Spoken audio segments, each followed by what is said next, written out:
Hi guys. And welcome to Code Off Fix channel. Today we are going to replace the old outlet with a safer one. Since the outlet is located in the galley and the chef often turns on the kitchen equipment with wet hands, the socket has a residual current device. It is to protect equipment and to reduce risk of electric shock or short circuit. We need the outlet, screwdriver, outlet tester, and an additional check, in my case is a voltage tester. The tester is in the outlet and I am going to look for the breaker.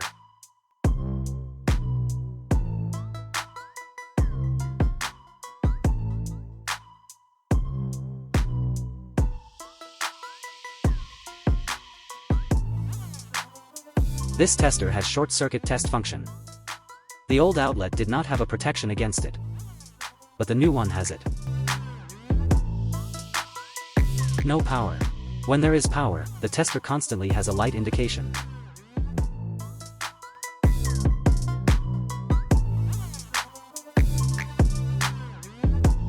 Disconnect the wires. Black is hot wire. White is neutral. Red is ground here. Hot wire. Neutral. Connect black wire to the line.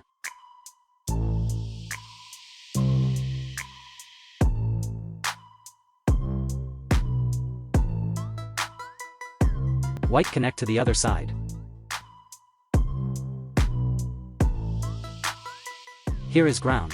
In my case it is a red wire, but usually the ground is green or a yellow-green wire.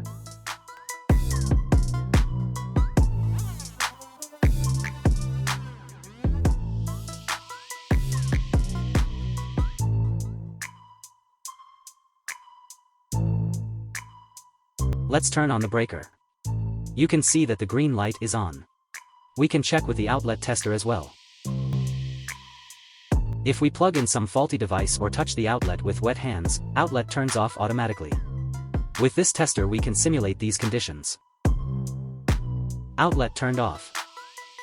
To turn it on again, press reset. You can replace the socket by yourself. However, remember about the safety rules, be sure to turn off the electricity and double check it. It was Code Off Fix channel. If you watched this video, press like and don't forget to subscribe. Bye.